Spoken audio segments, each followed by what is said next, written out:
Welcome to the Rational Egoist. Back with us today is the great James Stevens Valliant, my friend Jim, and he's here today to talk to us about the concept of rights. Welcome, Jim. Welcome back, Jim. I always say welcome instead of welcome back. I got to train myself. This is old home for me. This is cozy. I've now got a spot here in the corner of your podcast. Yes, you do. Jim's nice warm spot here. It's always great to be here, Michael. Thank So you. start with a definition. What's a definition of rights? You share yours, I'll share mine, and then we'll hash it out. Okay. If we mean rights in a political context, then rights are really the bridge between, as the term implies, the bridge between ethics and politics. It's a political concept defining a person's freedom of action in a social sphere.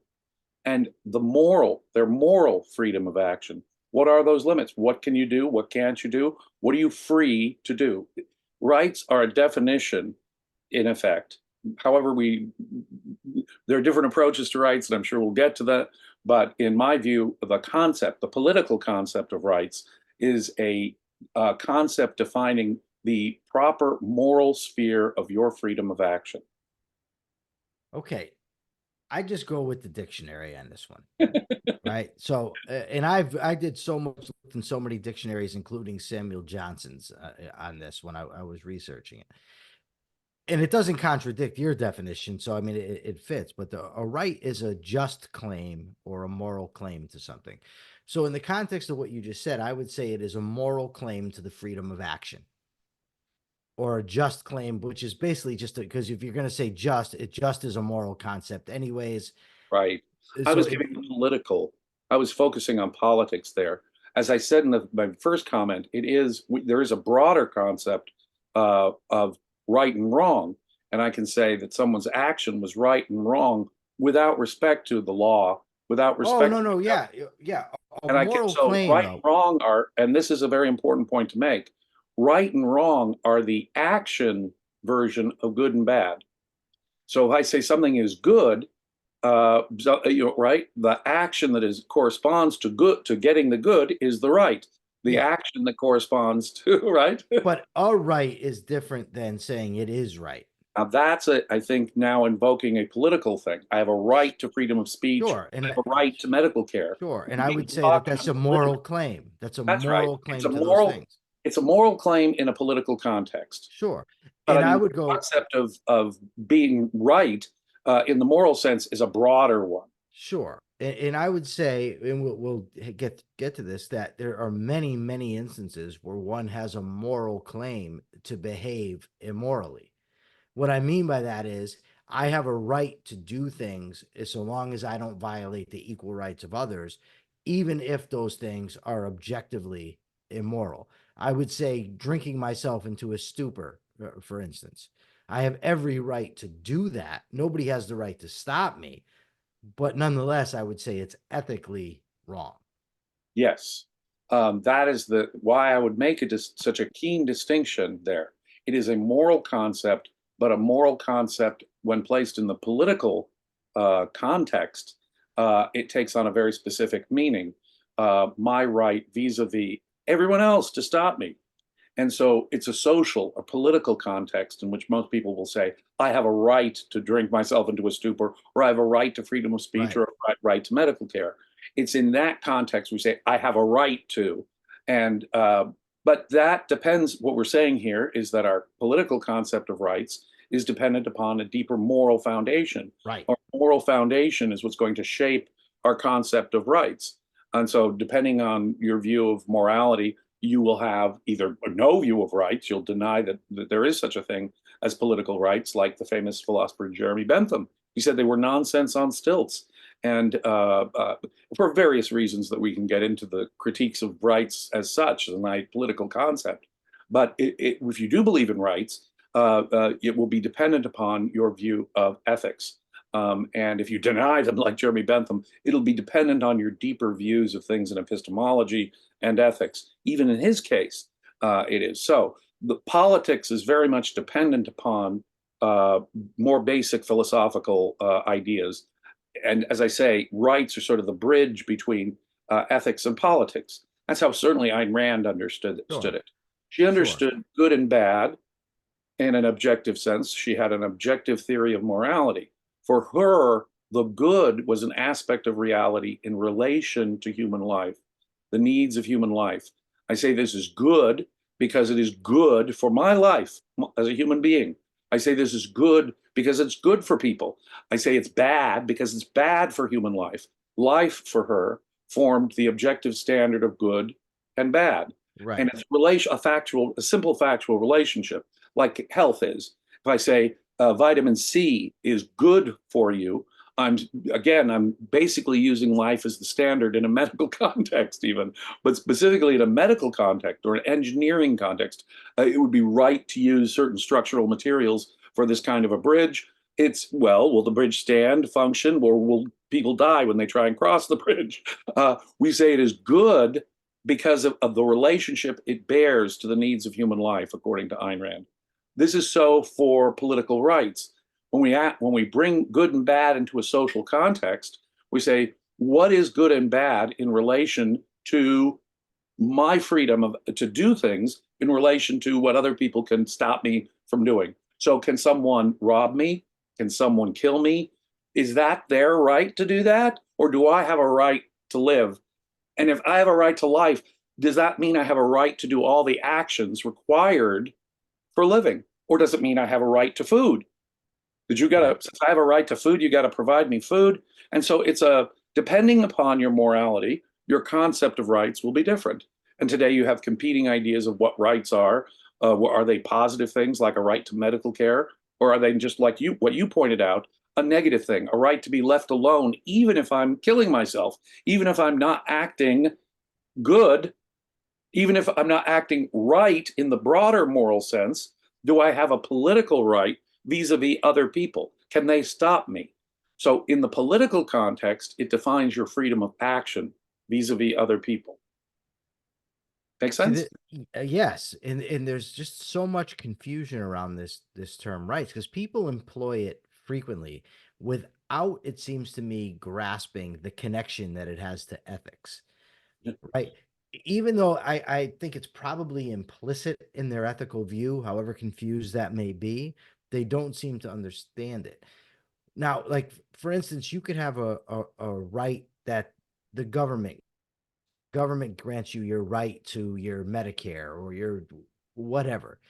In a sense, it makes sense, but it's a positive right that's been granted by the government, and I would say that it's ethically wrong for them to do so, which is why in the manner in which we're employing the term, I would say that they're natural rights, and I think personally that Ayn Rand's theory of individual rights falls squarely into the tradition of natural rights philosophers, but I think it's a vast improvement over them. But I still think it's natural in that it's dependent on the nature of man and the nature of human beings. But before we can get to that, I want to kind of hold that in abeyance, the idea of the nature of human beings as the source of rights. And I want to just backtrack a little bit and get you to tell me a little bit about the history of the concept of rights in natural rights in particular. Well, the concept of political rights is a very old one and can be traced at least back to the ancient Romans who had a republic. And within a republic, citizens had certain claims against the state in the ancient Roman world. And you'd say, I have a right as a Roman citizen, dot, dot, dot. So that concept is a very, very old one, and as old at least as the Roman Republic. And you'll get its first articulation from that I've been able to find in certain Stoic political Roman writers like Cicero. You'll get the first inklings of this concept of rights, but it really doesn't come. We don't get our modern concept of rights until early in the 17th century. You've got people like Hugo Grotius and Pufendorf, and by the end of the 17th century, John Locke, most importantly. And John Locke, probably more than any other philosopher in history, gave us let's put it this way, what I will call the liberal view of rights, the view of rights that shaped the politics of the United States of America's founding, the concept of rights that sort of enshrined in America's Bill of Rights, the liberal rights that became the norm in Great Britain, for example, in from the Glorious Revolution forward through at least most of the 19th century. That concept of rights, freedom of speech, freedom of religion, freedom, I have a right to be free in my action. I have a right to my property. That idea of rights that includes property rights is really dependent, I think, on the arguments of John Locke, who was the philosopher who gave us the really solid, the first really solid attempt at an argument for rights. I would not say it's a complete argument. I would not say it was a perfect argument, but I would say that John Locke put rights, if you will, political rights as we understand them today, on the map. Now, so popular and so compelling an idea was this concept of rights that it started granting women rights. Women had not known political rights before this, but a philosophical understanding of rights by these liberals becoming consistent began to create all kinds of other implications. Slavery is wrong. Locke had argued against slavery. Montesquieu had argued against slavery. These are men who believed in rights and who influenced the founding fathers who had slaves. But their political system, based on a concept of rights, was simply inconsistent with slavery. And it was the original ideas of America or slavery. And you could see that exploding in the Civil War and the end of slavery. So the concept of rights was a wonderful thing. It was eliminating slavery.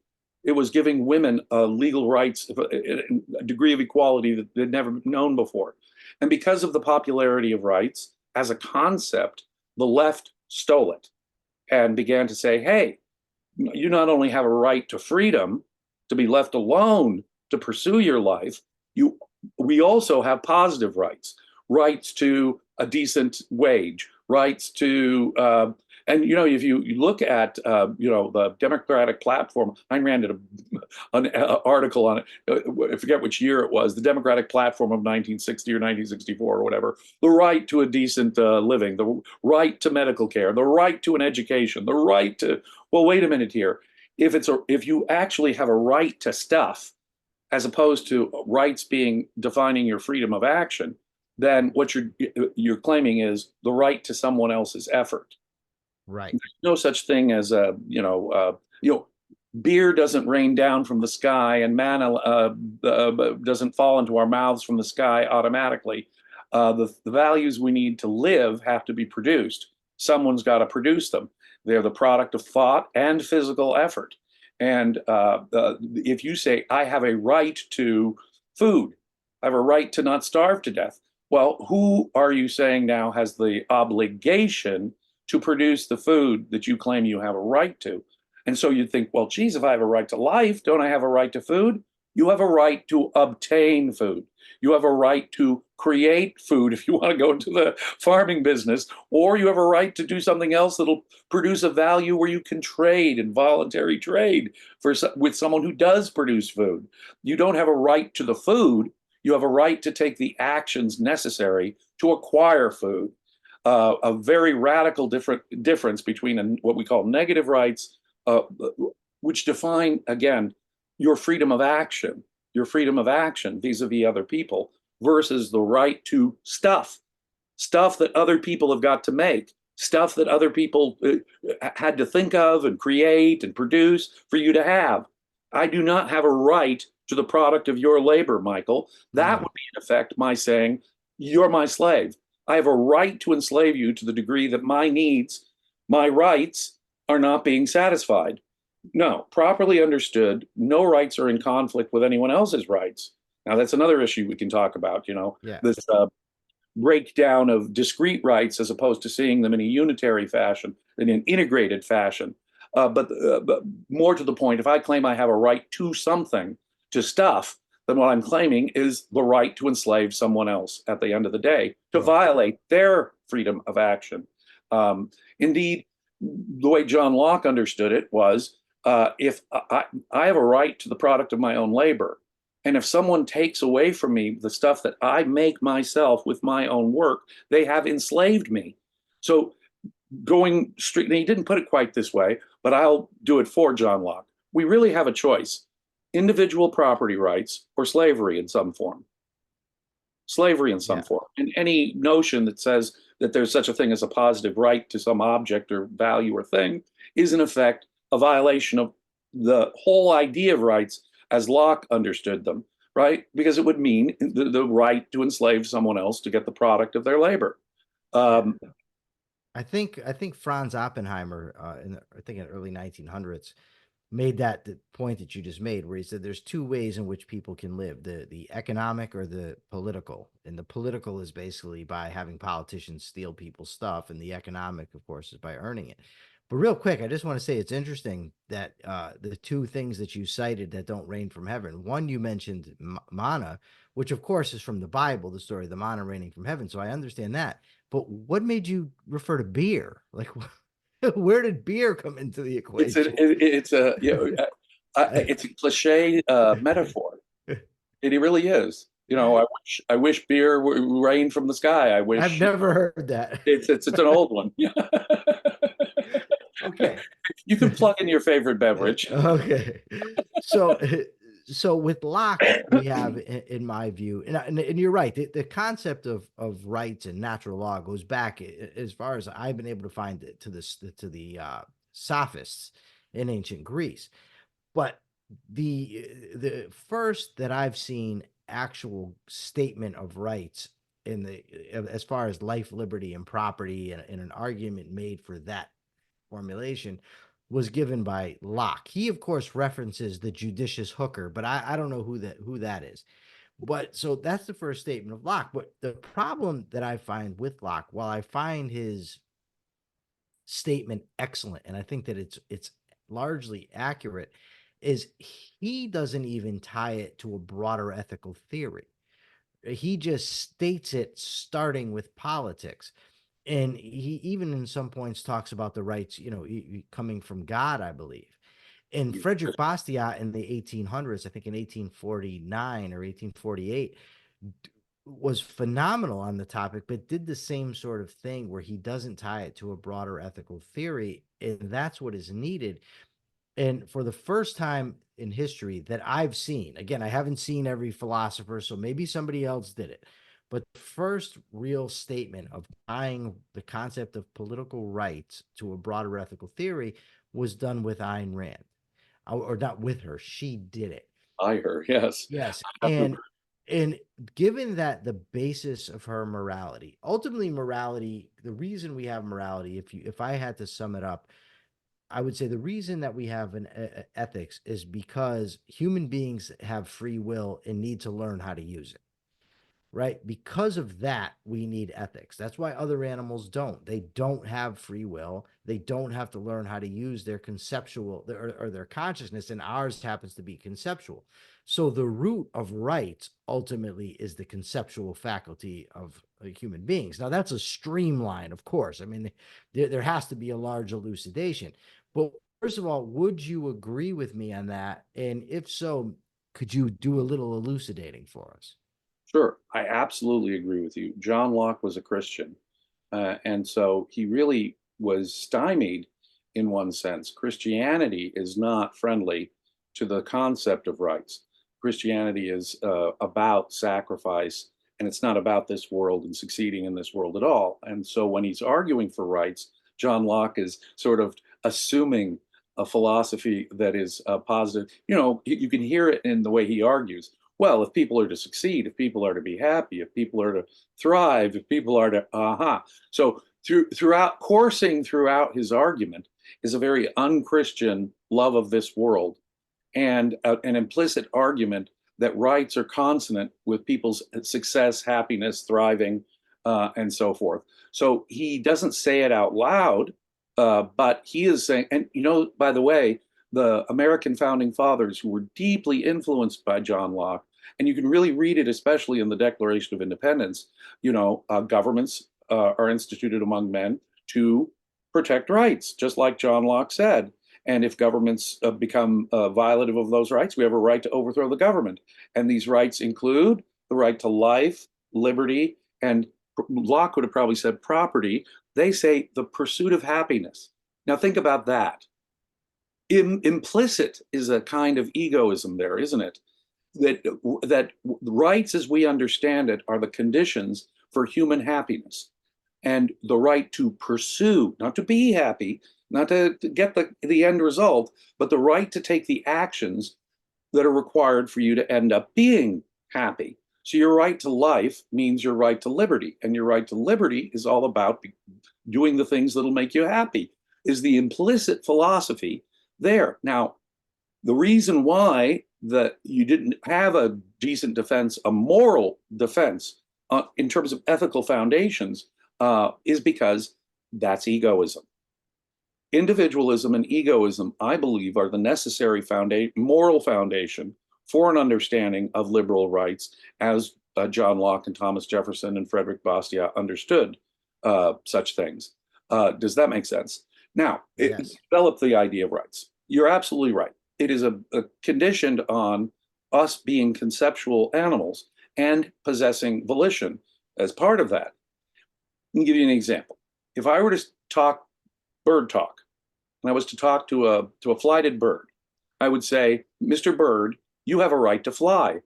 And if Mr. Bird could answer back, he would ask, why do you say I have a right to fly? Well, your survival, your well-being, your nature, by nature, if you can't fly, Mr. Bird, you're thwarted in operating your basic means of survival, flying. Flying is instrumental to your survival. That's your nature as a bird.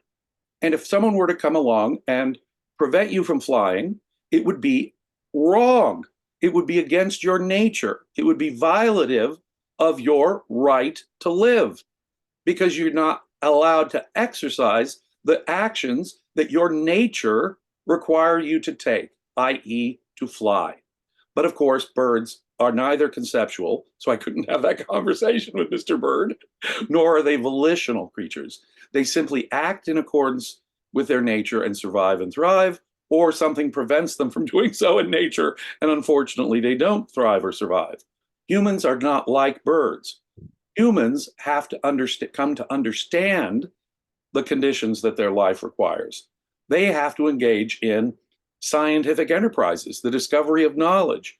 And part of the knowledge that they have to discover are the social conditions required for their survival. So what is the human means of survival? The operation of reason. Reason and thinking, our conceptual faculty, our creative mind, is exactly our tool of survival. As Ayn Rand says, we're comparatively weak to various other animals. We don't have the claws, and we don't have the fangs, and we don't have we're not lions. We're kind of fragile in some ways, but we do have this superpower, our conceptual faculty. It's a perfectly natural power. It's not a magical power, but it is our tool of survival. And its primary condition for operation is freedom. My freedom to act on my own best judgment is like the bird's ability to fly. If you thwart me in my ability to act on my judgment, then you're in effect condemning me to death. You're saying it's the equivalent of wrapping the bird's wings up so that it can't fly. So my nature requires that I think and that I be free to act upon my best judgment. And so long as I'm not violating your equal right to act on your best judgment, I ought to be free to take all those actions consonant with my reason, my best judgment. How can I be stopped? Only by other people, coercively. It is only when someone uses force, and in some contexts fraud, but only to physically take something from me, say. Only in a physical way, through physical coercion, can someone manipulate me into acting against force or fraud. Only those can manipulate me to act against my will, to act against my best judgment, which is what my survival itself requires. So Ayn Rand would say that your nature as a rational being, that being your basic tool of cognition, your only real tool of cognition beyond the level of sense perception, your basic tool of survival, the operation of reason is your primary value. Doing it, being rational, is the primary virtue. And the social condition that is required for that to operate is freedom from other people's force, for you not being coerced by other people. Freedom is a social condition. It's the absence of being forced by other people. And so I would say you have a right to take all those actions that your life requires. And as a human being, that means reason.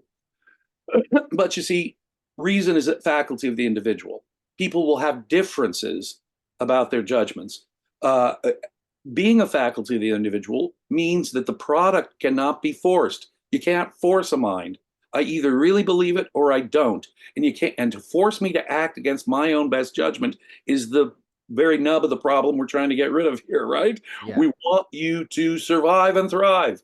That requires the full exercise of your reason, And any coercion, that is to say, any initiated force from any other person is a violation of your rights, as Ayn Rand understood it, and I agree with her. But what you see Ayn Rand is doing is she's giving that ethical foundation that Thomas Jefferson and John Locke lacked. And I think you're absolutely correct. What they lacked was this very ethical argument that justifies the pursuit of happiness. In fact, it's what justifies the free market and capitalism. We've had a bunch of discussions about capitalism and the free market. Of course, it's the free market that worked. Why? Why is it that censorship is bad for a culture? Because the mind needs freedom. I need to disagree. I need to be different. Creativity, by its nature, and people who read Ayn Rand's novel, The Fountainhead, knows how Ayn Rand has fleshed this point out in great detail. Creativity is itself to disagree, to do something new, to swim against the current, to say, I disagree, guys. I'm going to do it this way. All innovation, all creativity, all progress, cultural or economic, requires someone being able to stand out, disagree, go his own way, be different, act on that different judgment. Censorship kills culture. Why? Because you put a gun to the head of all the artists and thinkers. Socialism kills material production, destroys prosperity. Why? Because you've put a gun to the head of the producers, to the engineers and the businessmen. When you do, freedom is the condition. The way I would describe it is, freedom is like what oxygen is to fire. It is the basic environmental condition required to have a fire.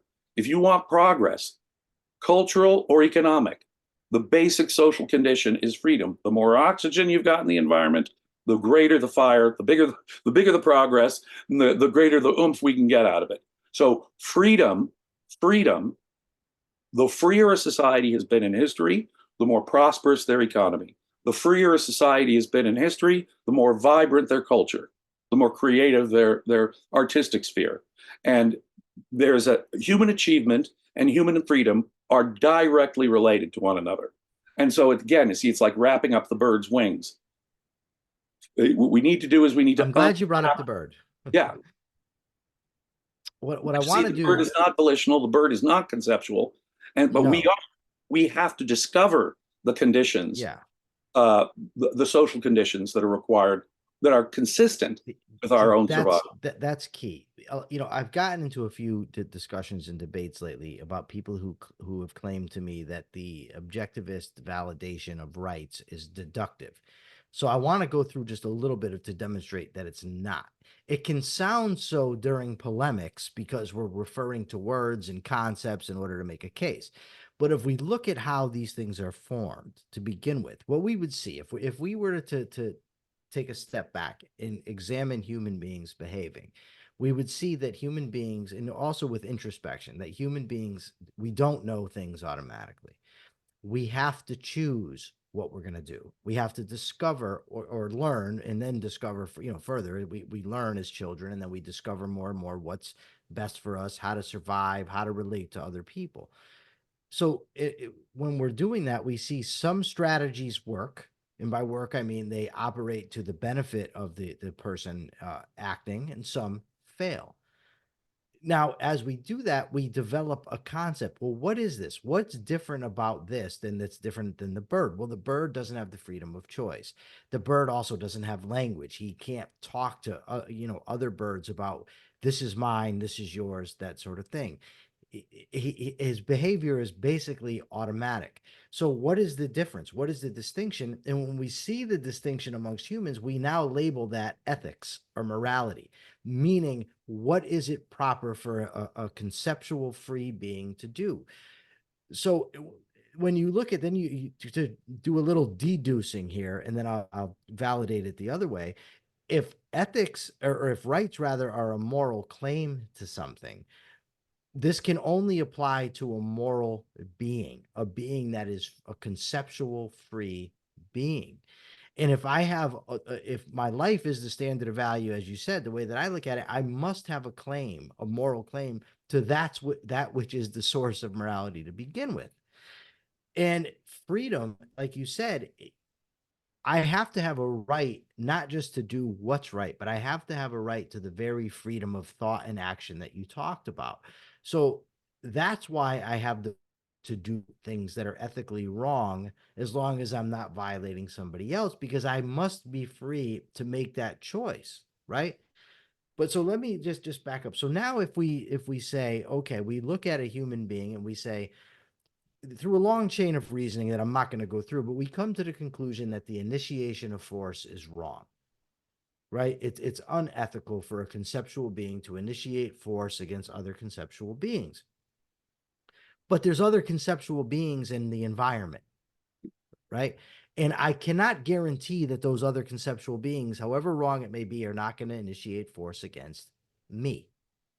So therefore, I have to say, given that I can't initiate force, under what circumstances would force be appropriate? And they would be appropriate if somebody else were to initiate force against me.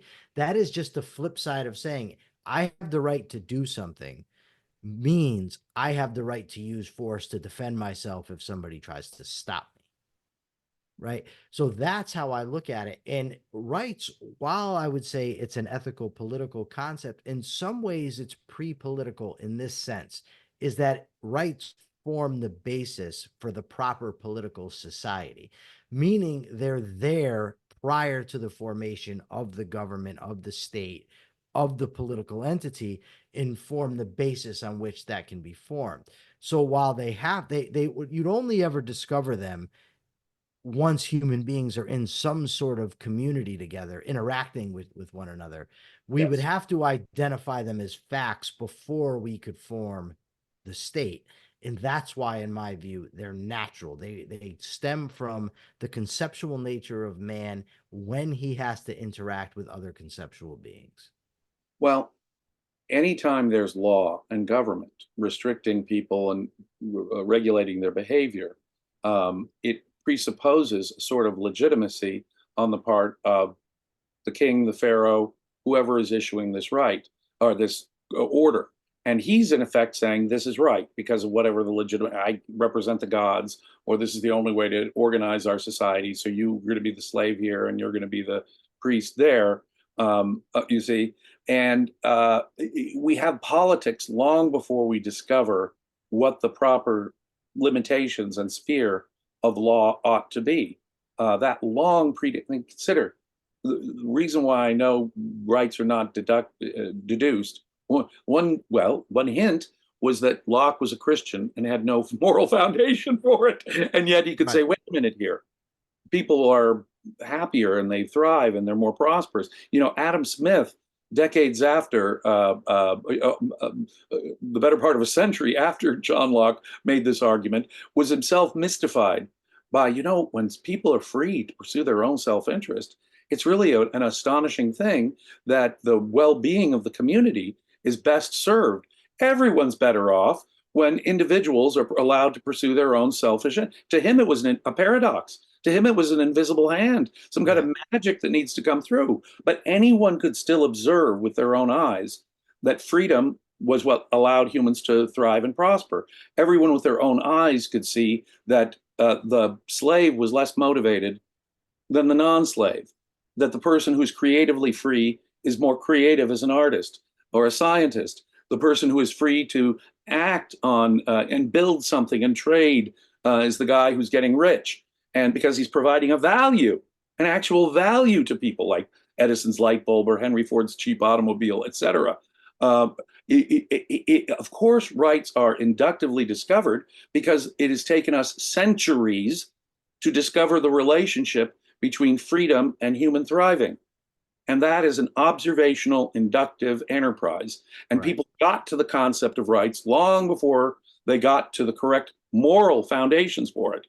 That in Yes. itself tells us that it's real. Human beings did not deductively arrive at this, and nor can they really be deductively arrived at. You know, Ayn Rand herself said that she couldn't have really come up with her entire moral justification for capitalism before the Industrial Revolution.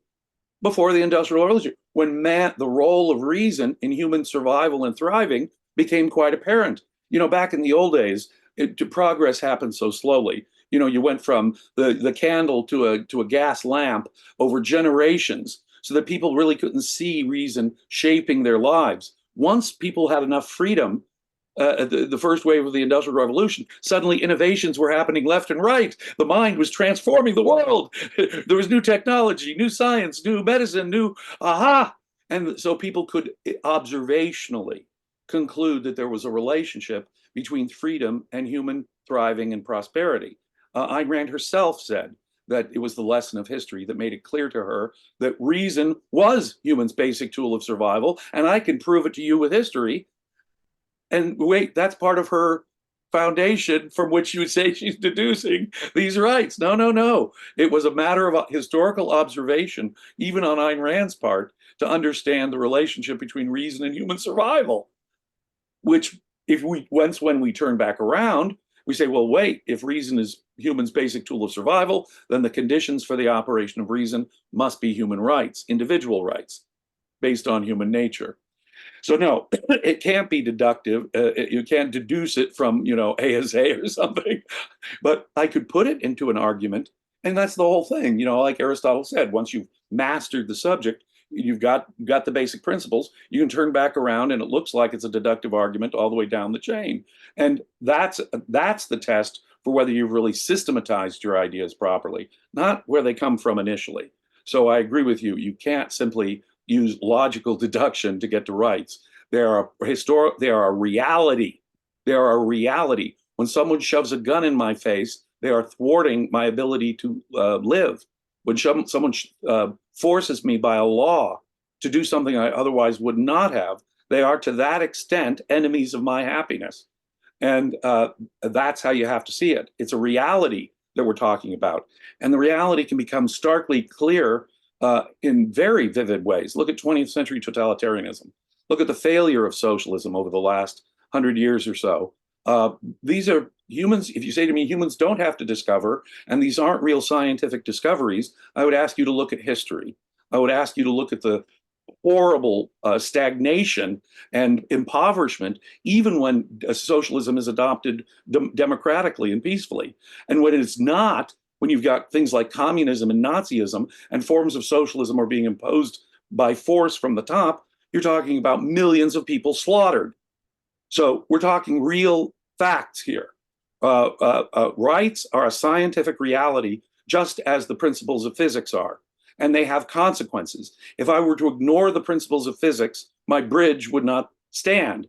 If I were to ignore the objective normative principles that I'm talking about here, people have died, and in the millions. People have been impoverished. You know, when Jeremy Bentham says rights are nonsense on stilts, to him, it's like a concept. He was very anti-religious. And so Jeremy Bentham is like God or ghost to him. You know, what's a right? You know, some people will say rights are just a word. Rights are just so much, you know, abstract hot air because they can't touch rights. They can't feel rights. They're not tangible. They're abstract. But so are all scientific principles.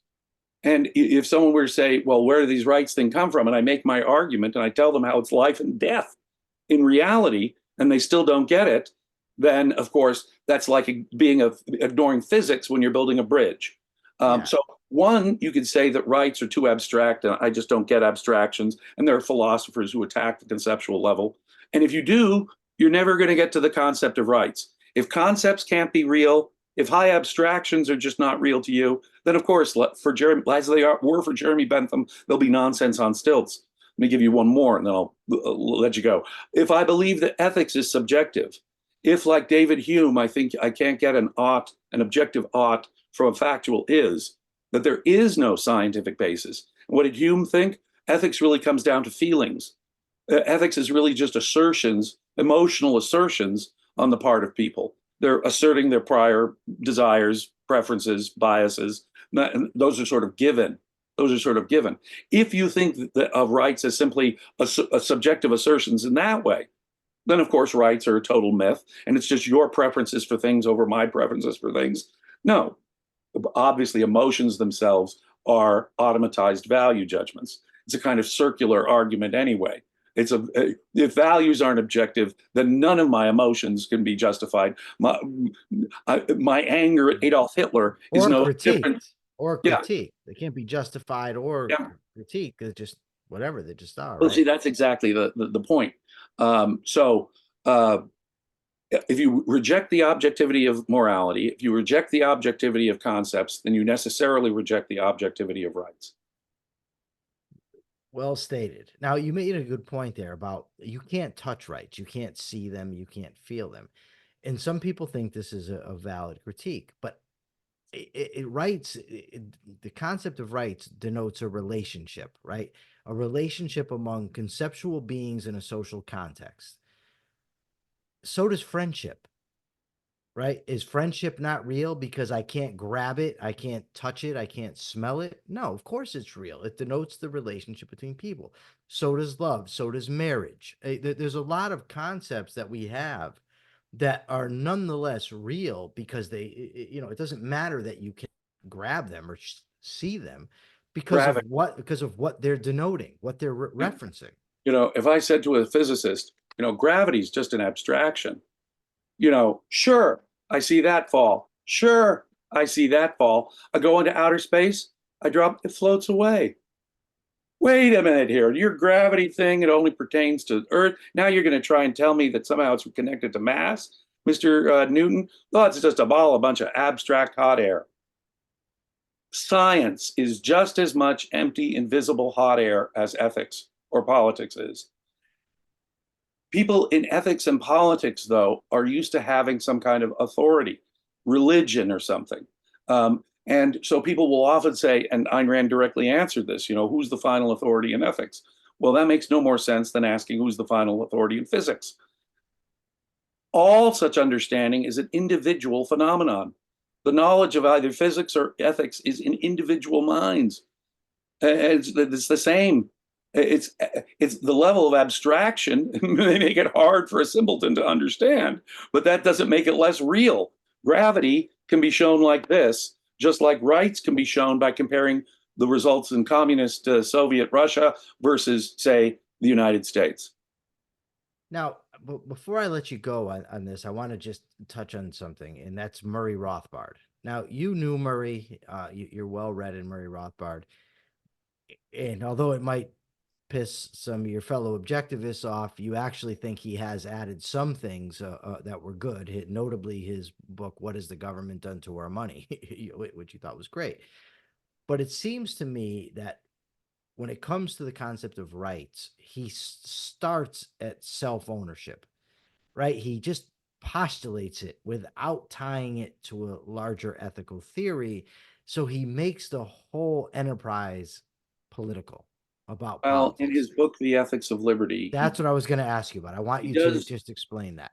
Yes. In his book, The Ethics of Liberty, he does try to give Lockean rights, and he is a believer in that general sense of Lockean rights. Which he got from Ayn Rand, by the way. Which he totally got from Ayn Rand. His utilitarian economist friends couldn't give him that kind of a concept. He stole it straight from Ayn Rand. And he tried to give, like Ayn Rand, inspired by Ayn Rand, he tried to give an Ayn Rand-like defense, a neo-Aristotelian defense of Lockean rights. Now, he messes up badly. Talk about a set of deductions. He starts out with, perhaps this was his training from Austrian economics, but he starts out with some axioms in effect and deduces from there. It's a very Thomistic almost exercise in simple moral deductions, one from the other. But he does have deeper premises than mere self-ownership. Volition, for example. He makes the argument, and this is basically the thrust of his moral argument, which is very one-dimensional and very rationalistic in my view, and is precisely what opens him up to such a series of gross errors as he makes, like anarchism. You can't really understand rights and be an anarchist.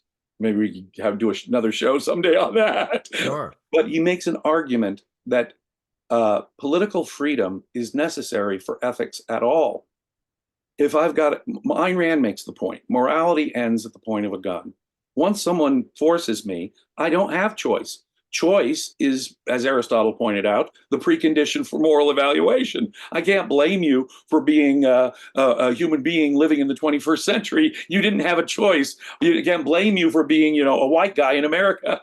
And so these are conditions that you had no choice over. It only makes sense to evaluate morally if someone's got a choice. Well, if you don't have political freedom, you don't have a choice.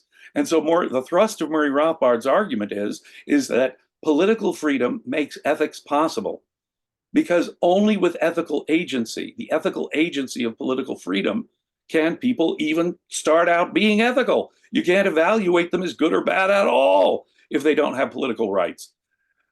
Now, I agree with him partially, but it is a partial understanding of rights, in my view. And he takes a sliver of it, deduces political rights from that, and ends up, like I say, an anarchist, because he doesn't really understand one of the very key parts of rights, force, and the nature of force, and why force is itself an inherently monopolistic activity. Force is monopoly. There can be no free market absent the. He argues there can be no ethics without freedom. There can be no capitalism without freedom. The free market presupposes the absence of coercion. To talk about a market in the realm of coercion is to misunderstand the nature of freedom and rights itself. There can be no market for force. That is to misunderstand the nature, the relationship between rights and force. So I would say that Murray Rothbard's argument is wrong, flat out wrong about the nature of rights. That is to say, while he steals aspects of Ayn Rand's theory of rights, and morality does end at the point of a gun, and freedom is a condition for me being an ethical agent.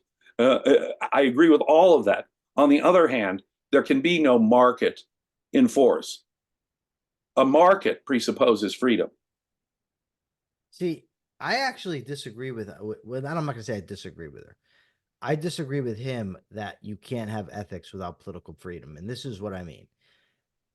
I think that Rand is right that outside choice, there's no ethics. And therefore, the metaphor of morality ending where a gun begins, I take it to mean if somebody is absolutely forced, there's no ethics involved. But even in, say, a communist society like the Soviet Union, people are still making choices. And a lot of those choices are free choices. A lot of them aren't. I agree. And to the extent that a choice isn't, this is how I would say it, to the extent that a choice isn't free, ethics don't apply. But that doesn't mean once you don't have a free society, ethics are out the window. That's true. And that I think is vital, because that offers the very base for overthrowing those countries. That's right. Recognizing that this is unethical what they're doing and making the choice to rebel. I'm not saying every choice not to rebel is unethical, because it might not be feasible, whatever. But well, ethics still applies. It might not apply in the even, same amount of situations. Even a slave in the antebellum South had a degree of freedom, but it was to that extent morality applies. Exactly. Yes. But what measures that freedom? The degree to which the master permits it or doesn't know about it. It was the same in the Soviet Union. To the degree that the Soviet government didn't know about or care, you had freedom, but only to that extent. And and even Rothbard would have agreed. But when when you're in a condition of slavery or dictatorship, there's not a lot of scope for important moral action. Yeah, I agree with that 100%. Yeah. I just, to a lot of the times for me to identify the principles, I use mental experiment, something I got very much from the Austrian Ludwig von Mises and Murray Rothbard. And that's why when we're talking about, for instance, that rights, when I said that they're actually a pre-political concept in the sense that they would exist even in the absence of government, I don't know of a situation where that's ever occurred. It's a hypothetical mental experiment to figure out when these terms actually apply. Well, you know, the example that Rothbard uses is Robinson Crusoe, of course. Crusoe's alone on the island. There's no context for the concept of rights when he's alone on the island. Exactly. Friday arrives on the island. There's still no government, but now we have the concept, at least we have a concept of Robinson Crusoe and Friday and their moral, what are the conditions of their moral interaction? Can Crusoe force Friday or Friday force Crusoe? You see, would be the analysis there. And I do think those kind of mental experiments are worthwhile, so long as we understand that what they're they are. mental laboratories. Yeah. And now you get enough people there. Now you've developed a social context big enough to say, okay, let's have an organization on how we ban force. And now we've got a government. And now we really absolutely need the concept of rights to organize the rules of our government. And no government has, that I'm aware of, even the United States, has been formed under those conditions, right? No. But nonetheless, we can still do the mental experiment to determine that it would be appropriate. And like, I'm happy just to shift a little bit back to what you said about the morality of slaves. I think that Frederick Douglass's choice to escape, for instance, was a perfectly moral choice. You know what I mean? It was a moral choice, even though I'll go further. Brown's attempt to revolt and to end slavery.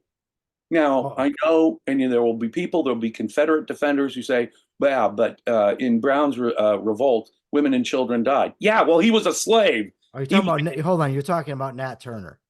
No, I'm also talking about Brown. Which Brown? Who? Nat Turner in Brown's rebellion in Virginia in the 1850s. There was Nat Turner in the 1850s. Oh, okay. I never even heard of it. There were at least a half a dozen.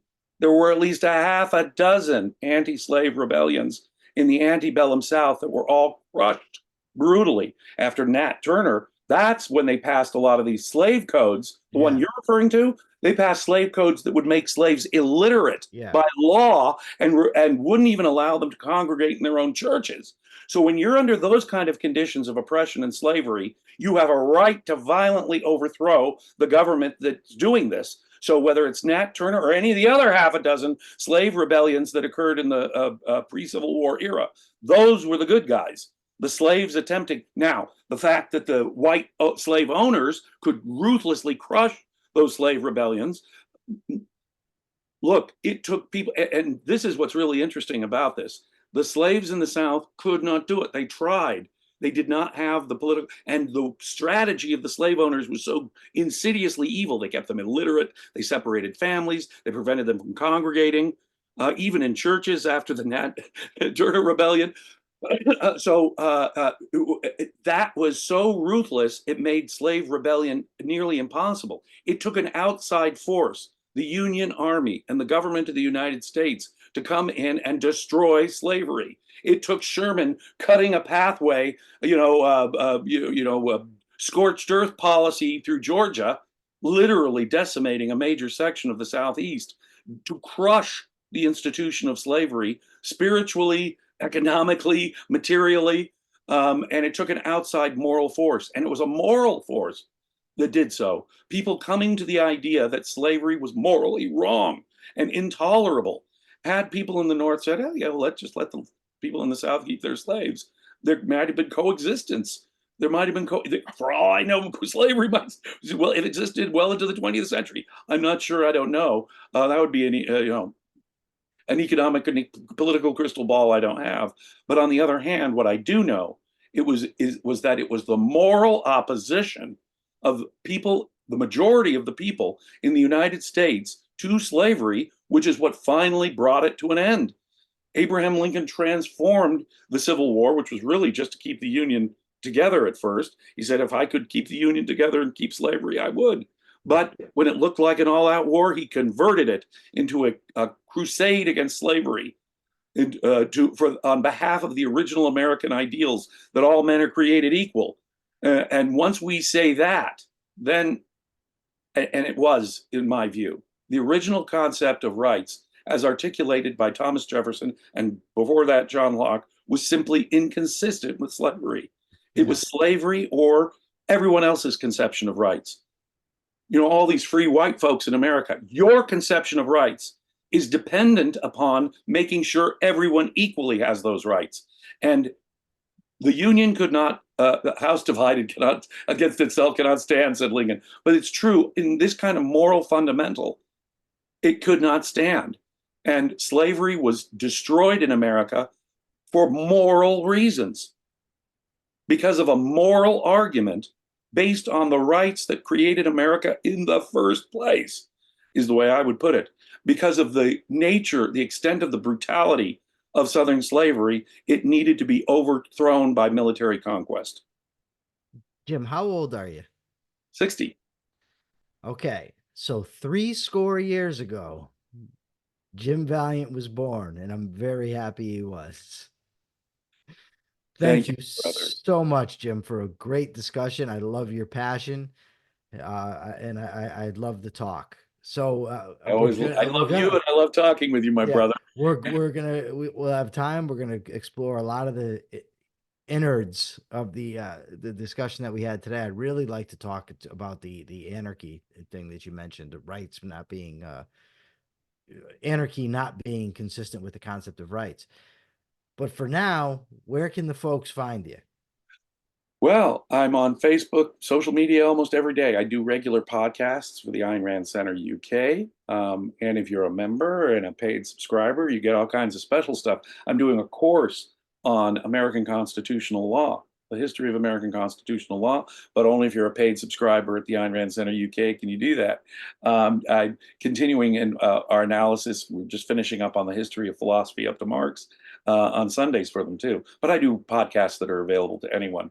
I also am at Facebook. I answer questions every day. I manage a couple of pages there, and people are free to come because I'm there almost every day answering questions about just about everything. Please hit me up if you got a question. I'm there at Facebook. Please do. All right, Jim, thank you so much. For now, this is the Rational Egoist signing out. Till next time.